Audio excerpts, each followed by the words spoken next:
Welcome to the FEG Insight Bridge. This is Greg Dowling, Head of Research and CIO at FEG.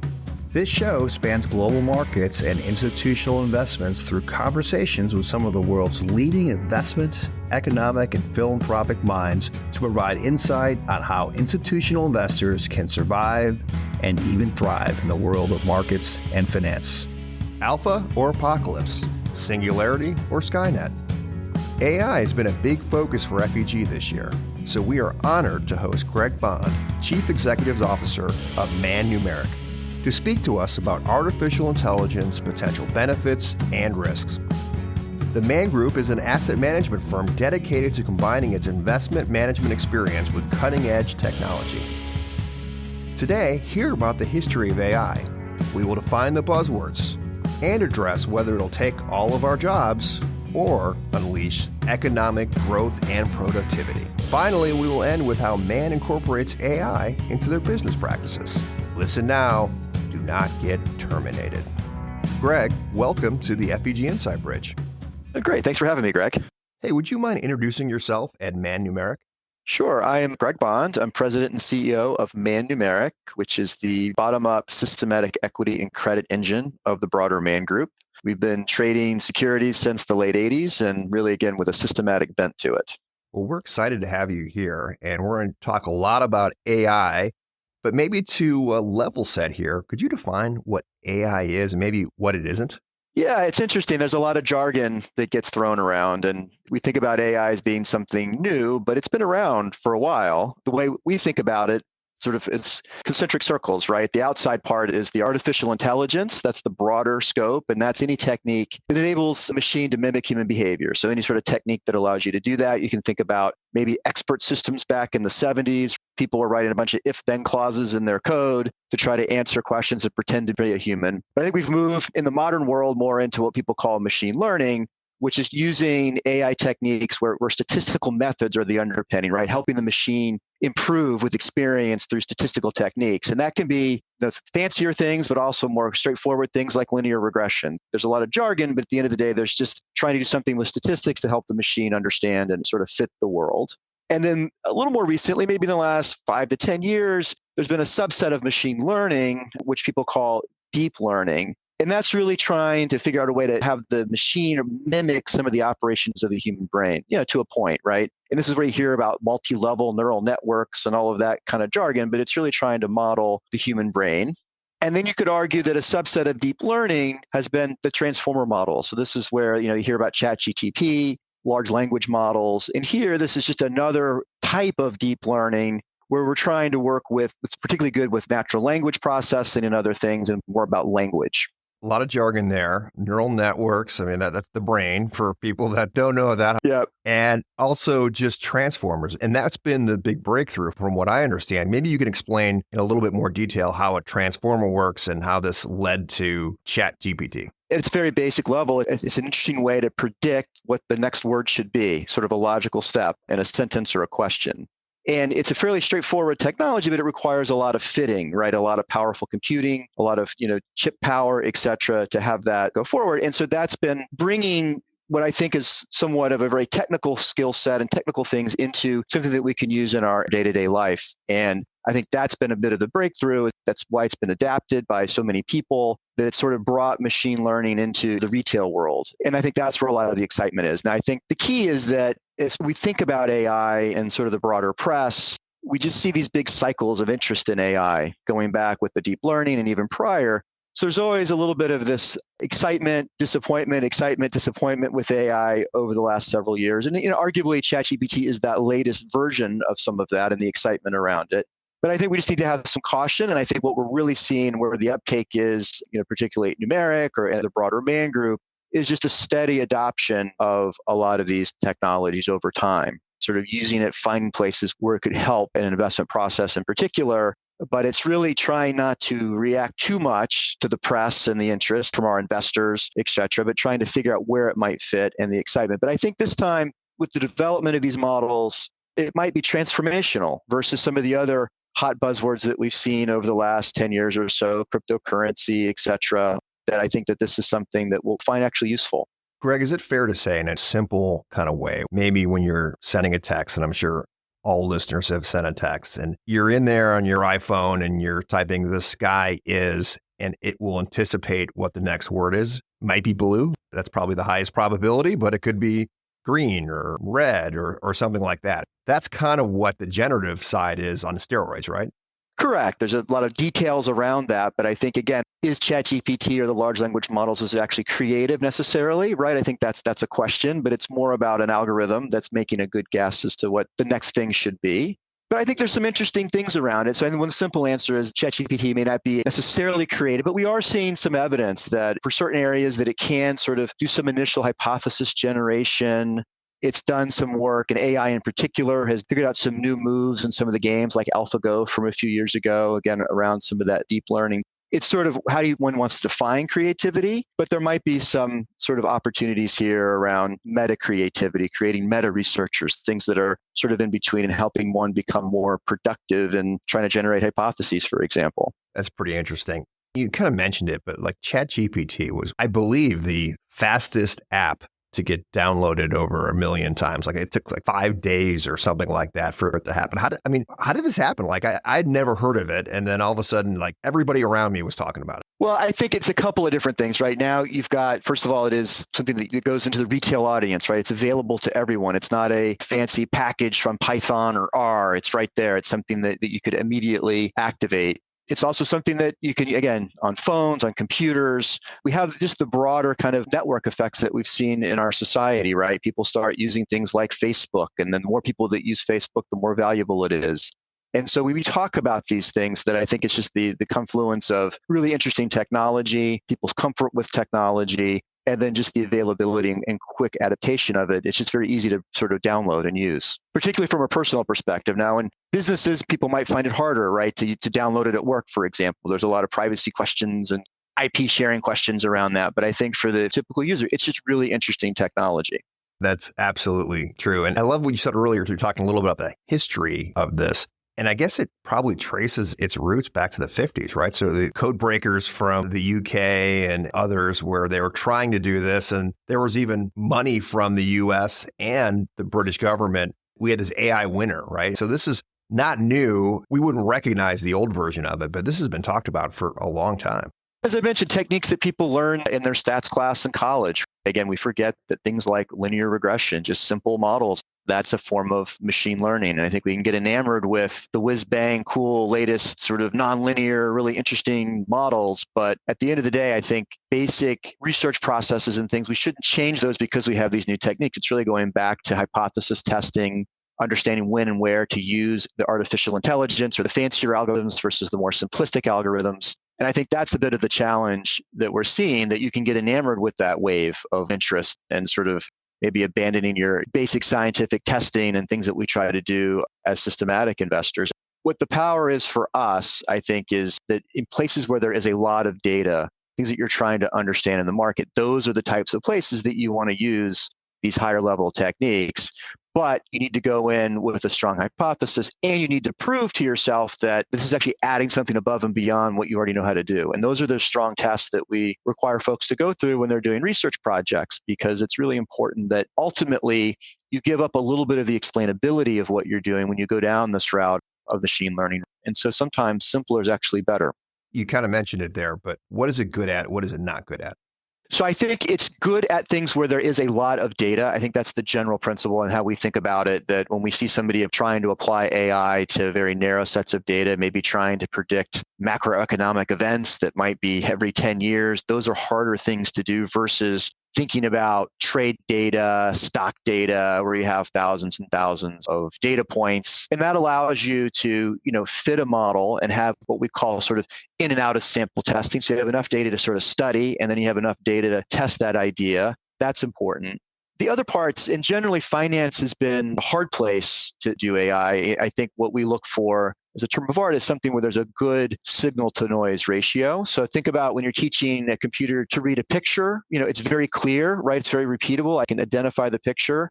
But when you get into the financial data, things are often fuzzy and the signal to noise ratio is not particularly good. So in the investment setting, you're trying to find places where at least it's a reasonable signal to noise ratio that you can try to fit. And I think the other hard part for AI is this concept of stationarity, meaning correlations might change. The relationship between stock and bond returns may be one thing in one decade, it might change in the next decade, and you're trying to have your model fit. And if things are changing, that might present a problem for an AI algorithm that can only really look at the past to fit the future. And I think that that's been an area where you will caution and thinking about what kind of time period are you trying to fit your model. Because you want a lot of data, you may go back deeper in history to gather more data, but that would make you more susceptible to correlations changing and relationships changing, fitting a model in a low interest rate regime versus a high interest rate regime. That seems to be challenging, right? Like if you think about finance versus physics, right? Like the laws of gravity are constant. Finance changes, right? Correlations change. It's a dynamic market. It seems less usable in finance the way we could maybe use it in science. Correct. You have to be very careful how you fit the models. You want to caution what we say is sort of what we call overfitting a model, have too many degrees of freedom when you're looking at things. And so one of the ways I describe it, and let's say we are using a neural network, neurons in the brain, maybe one or two for our process is good. We don't need all of those. What we're trying to do is find relationships that might not be intuitive to us or upfront as we look at data in a more linear world, and trying to use a little bit of this technology to help us find where there might be nonlinear or interesting relationships that are in the data. So it's just a matter of degree. And I think that that's really where sort of the science gets left behind. It's more of the qualitative stuff. How do we approach this from a fitting perspective? How do we want to sort of take in our experience and thinking about how many degrees of freedom we actually want to let these models have? It's a cautionary tale. The whole creativity part of it. I mean, there's been, it was a Google data scientist that quit because he thought the AI was, becoming self-aware or something like that. But, it does come across things that may not be intuitive to humans. And there's been examples of this in Go and chess where it will make a move and the person playing will be like, well, that's a dumb move, but it's actually a really smart move. How do you even interpret the data?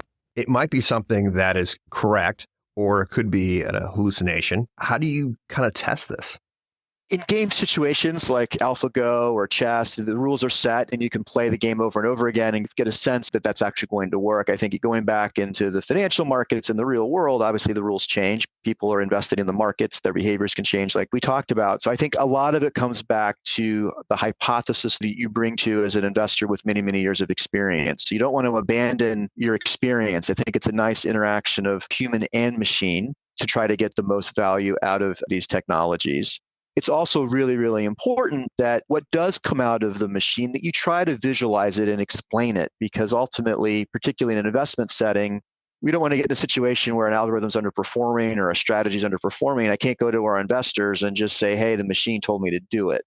So we spend almost as much time building visualization tools to help you explain what the machine is doing. And hopefully that ties back to your hypothesis that the relationship that you're seeing from that actually makes sense, and sort of using that to reinforce your basic investment process. I think, again, it's a complement to what we do, but I think it's not the only thing that we do. And I think that's the important part, is how do we bring these together in an interesting and reinforcing way.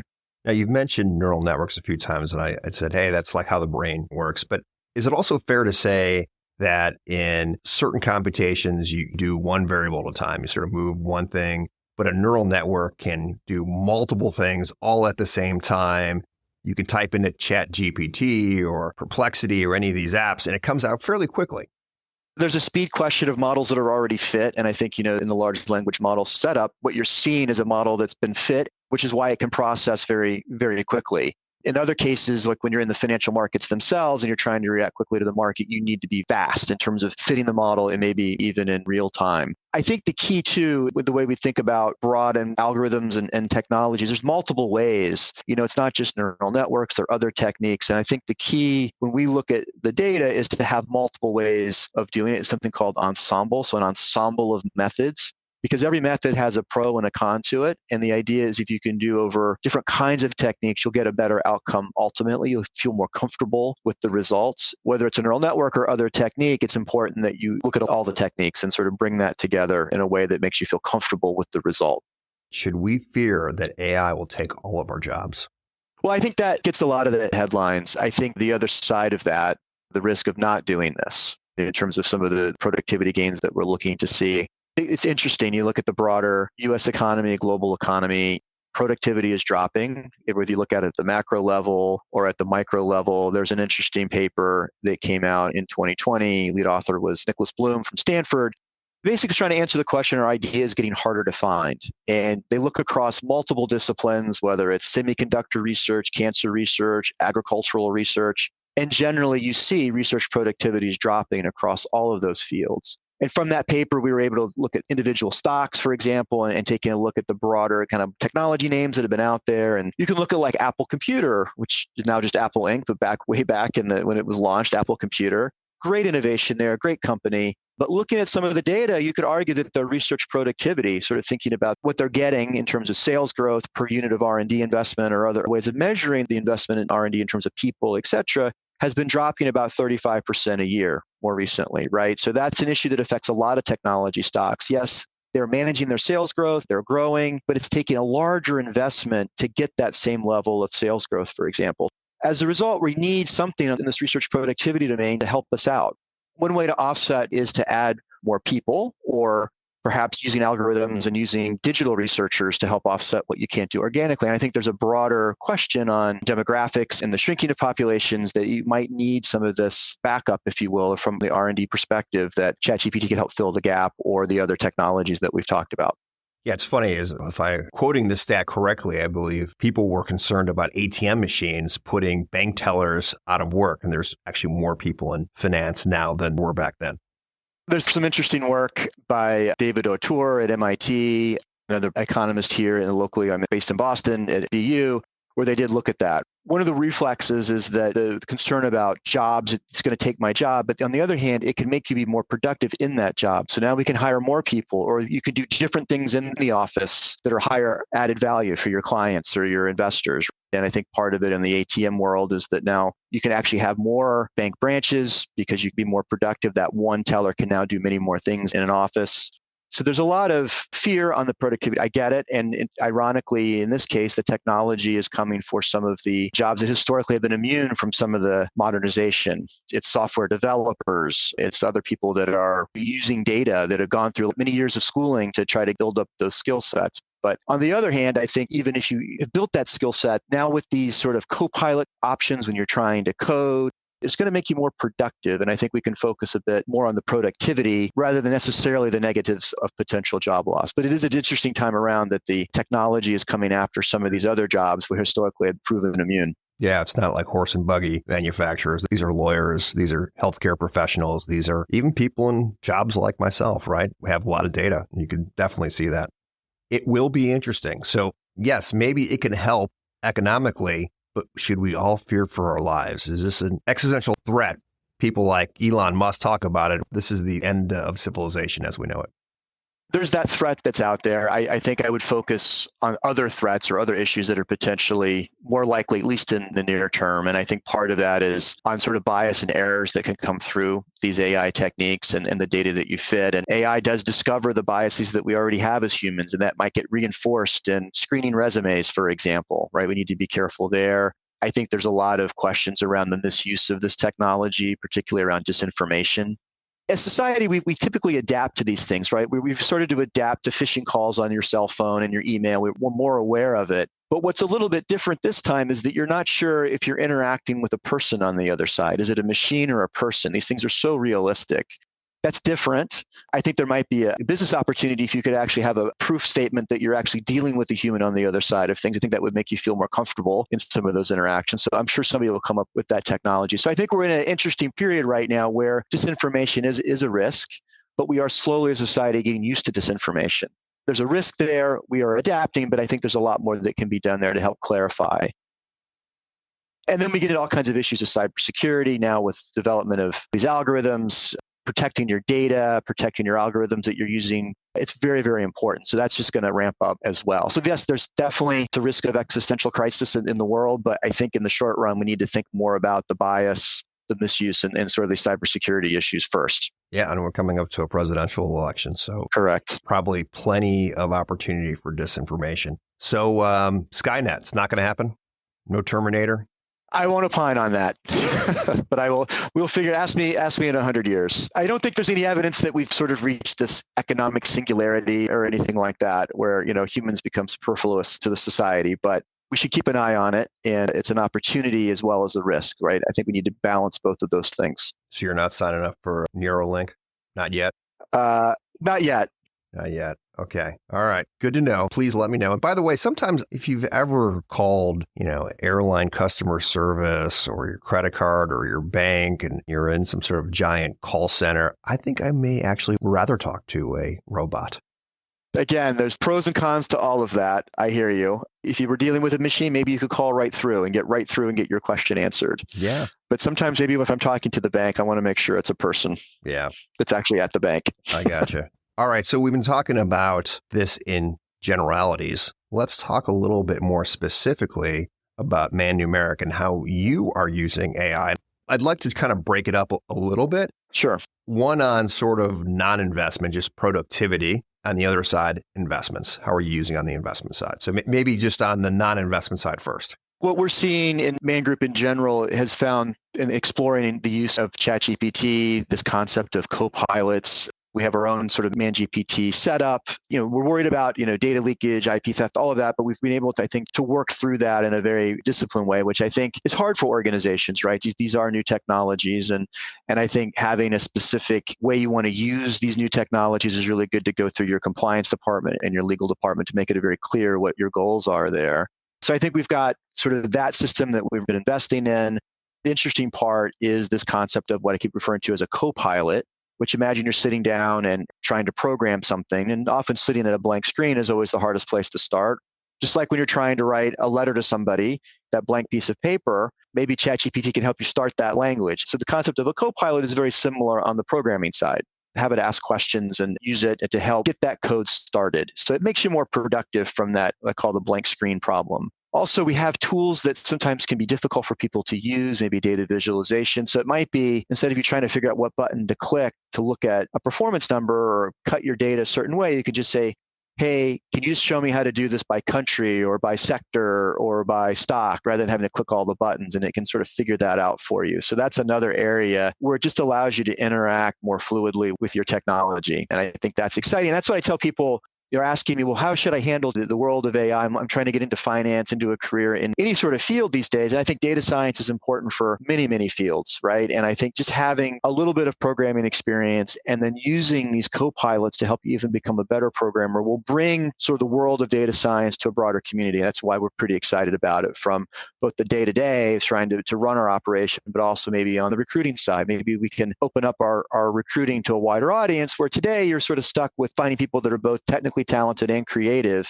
Maybe we can just focus more on the creative ultimately, because the technical piece will come a little easier given where we are with these technologies today.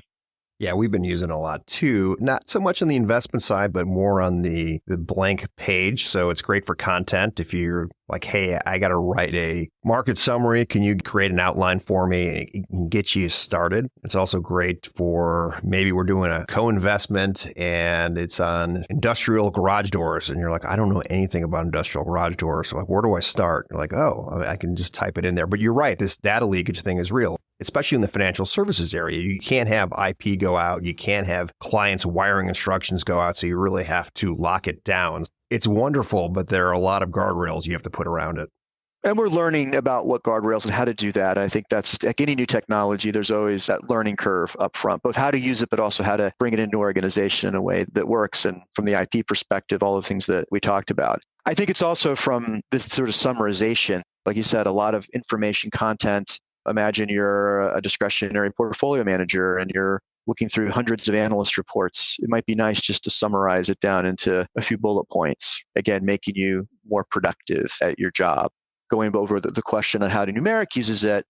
So again, as a systematic manager, the actual GPT stuff is useful more from the productivity and the coding side, but from the investment side and from the broader AI perspective, we found it very interesting and very useful going back to the coming out of the global financial crisis, finding ways to have AI help us learn about the risks in the market, right? We can sit there and we feel the risks, we can measure risks with more traditional models, sector models, factor models.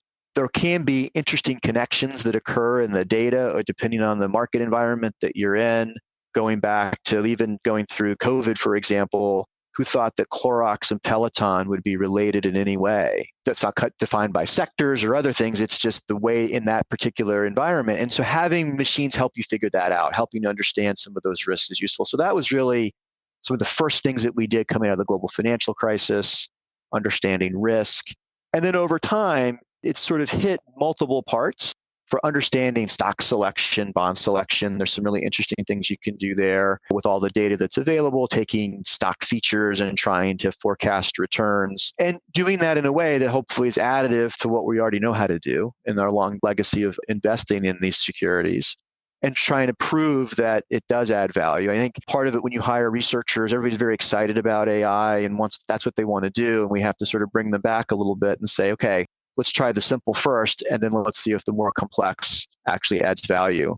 A lot of people talk about quantamental, grounded in fundamentals, but you're using quantitative analysis. But then there's certainly people out there that just trade based on sort of non-obvious factors, because machines can pick up patterns that sometimes we can't, but they're also kind of unexplainable, but they could be, spurious, like stock returns and snowfall in January. Go between those. How do you sort of, two areas, like you said, Clorox and Peloton, that's pretty interesting, right? But then what about other things that tells you, you're like, I don't know if I get it? So the key is that this is where some of the art comes in with the science, and having the strong intuition going into it, coming up with ways that hopefully you can not let the machine, as I talked about earlier, sort of overfit the data, right? Kind of find these crazy relationships that might not hold going forward. Looking at the data and trying to interpret the data, having the tools like sort of help you visualize what the machine's actually doing. But it also comes back to your investment philosophy. So if your philosophy, like ours, is rooted in some fundamental notion, right? We like cheap stocks, and they've got good quality and they've got good earnings trajectories, and you're sort of rooted in that. If you have that as your base investment philosophy, is there something that you can garner from the AI work that helps reinforce that? So refining the models versus finding some completely random thing to throw in.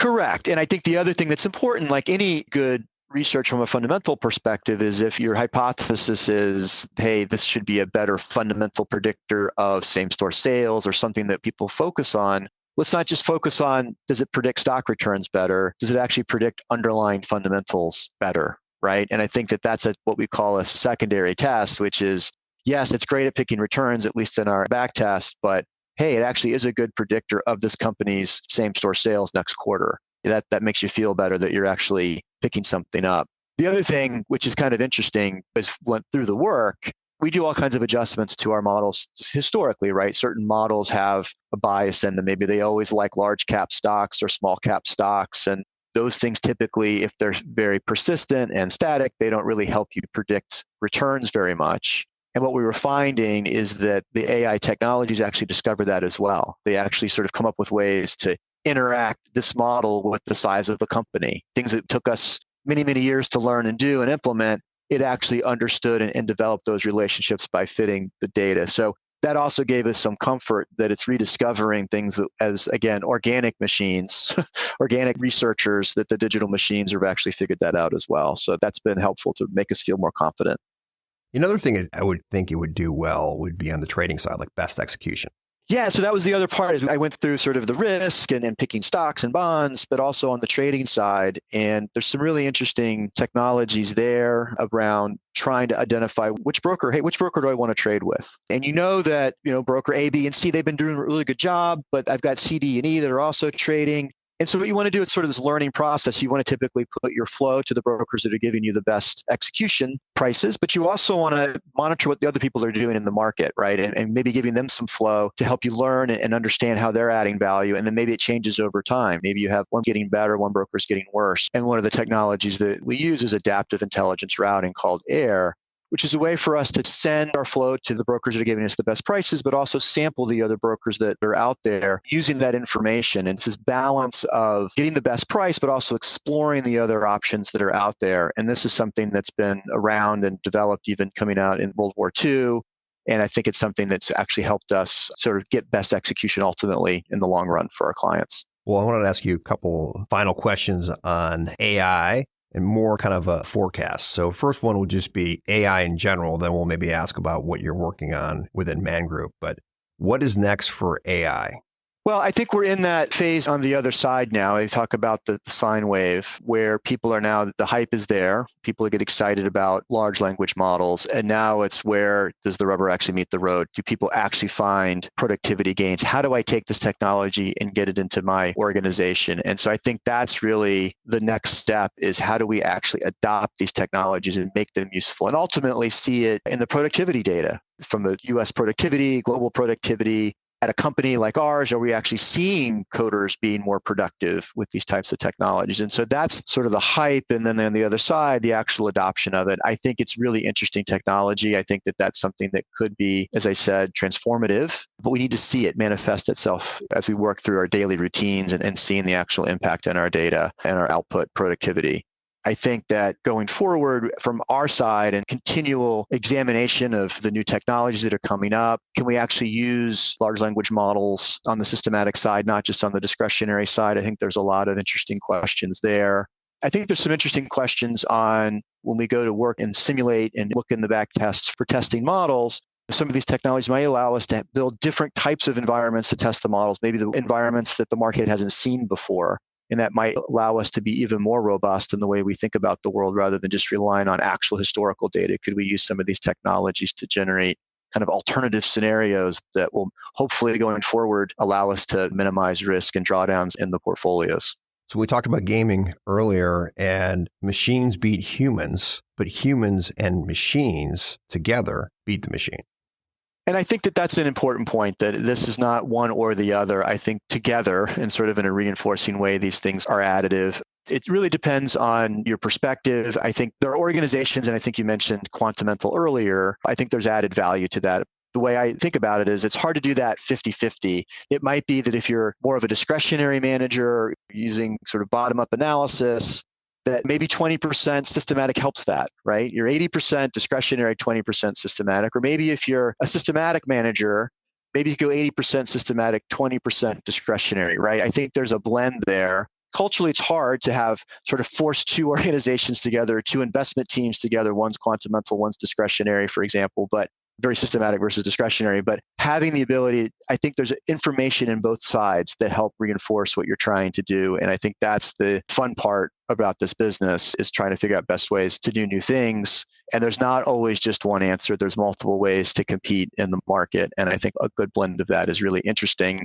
At the same time, you have to approach the world with a very strong investment philosophy, and don't change your philosophy because of the technology.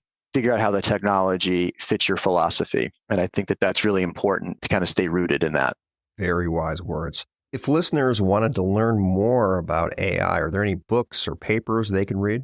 I will be very self-serving here and point listeners to a couple of different things that Man Group's put out there recently. Martin Luck, one of my colleagues over at Man AHL, put an exhaustive study together, overview of all of the generative AI literature. It's on the SSRN, Social Science Research Network, very exhaustive, which is really helpful if you want to get a very quick read or a very long read, depending on what level you want to go into that paper of what's going on in generative AI.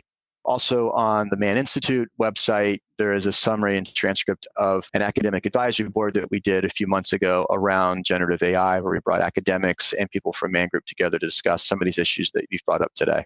Very good. Well, I appreciate that. When you're not training robots and doing artificial intelligence, any hobbies that you spend time on, Greg? I've been spending some time on sports analytics. That's always another area of fun that fits nicely with the systematic world on equities and other things. But sports analytics has always been a hobby of mine, and continue on the side to do some of that fun stuff. Does it work? I found some interesting things. I think Moneyball, and you can take that concept of Moneyball and apply it to almost all fields now. You can watch the movie, and they did it in baseball, but you're seeing it all over the place now. Politics, wherever there's a lot of data, there's information that you can use to help you make better decisions. And I think that's exciting. And I look at my son in college, every major that's out there, whether it's humanities or science or whatever it is, there's some kind of data science path that you can take. Communications, English, language, data is becoming more and more important. And I think it's important for people to start to interact with that data. And I think with generative AI and these technologies, the barriers to that have really dropped significantly. So I would argue people should just go out and start playing with some data, whether it's Python or R or whatever the technology, just get out there and start looking at data. Also good advice. Hey, on the sports analytics, just because I think it's interesting.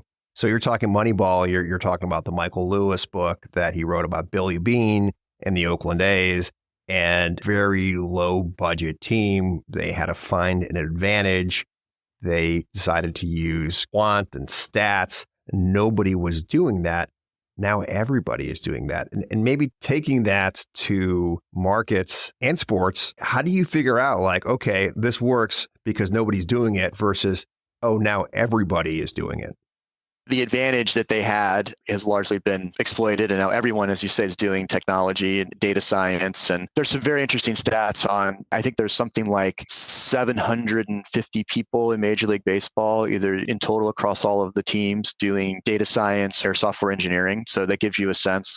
At least from the movie, it's like two people sitting there with one computer. And now I think on that spectrum, the A's are actually at the bottom and the Rays are now at the top of that, and sort of how the market's evolved. And so I think part of it is you have to do that to stay ahead and a continual investment and going faster. But there's also ways that you can try to think differently. And maybe you're moving from pure data analysis into more, how do I take scouts information? So you take that discretionary thing from that side and blend it with the systematic like we talked about. So a scout observing a player, can I use that in my otherwise systematic process? And so I think there's a lot of interesting quantamental work that people can do on the sports analytics side. And I think you're seeing a lot of that. And the more sophisticated teams are trying to figure out how do I digitize the swing and use that to help predict whether that player is going to be good or not, right? I think that's really fun and really interesting. But like everything in life, you have to continue to invest in it to stay ahead. Yeah, no, I mean, and you're seeing it live, right? Like Stevie Cohen bought the Mets and he brought his, quant team from .72 to help with the Mets, which didn't actually help too much last year, but maybe it was too small of a sample size. Yes, we have to see. Yes, I think that over time we've seen these techniques work, and it still helps to have a big budget too. So I think blending the analytics and the dollars is ultimately a really good way to go about it. Pulled on that thread just a little bit because I actually think Moneyball, although it's a sports book, is a great investment book. And so if you have any interest in sports and investing, it's a perfect one for you. Hey, thank you so much. I've learned a lot. I hope our listeners have too. So thank you, Greg. Thank you very much for joining us. Thank you for having me. If you are interested in more information on FEG, check out our website at www.feg.com. And don't forget to subscribe to our communications so you don't miss the next episode. Please keep in mind that this information is intended to be general education that needs to be framed within the unique risk and return objectives of each client. Therefore, nobody should consider these to be FEG recommendations. This podcast was prepared by FEG. Neither the information nor any opinion expressed in this podcast constitutes an offer or an invitation to make an offer to buy or sell any securities. The views and opinions expressed by guest speakers are solely their own and do not necessarily represent the views or opinions of their firm or of FEG.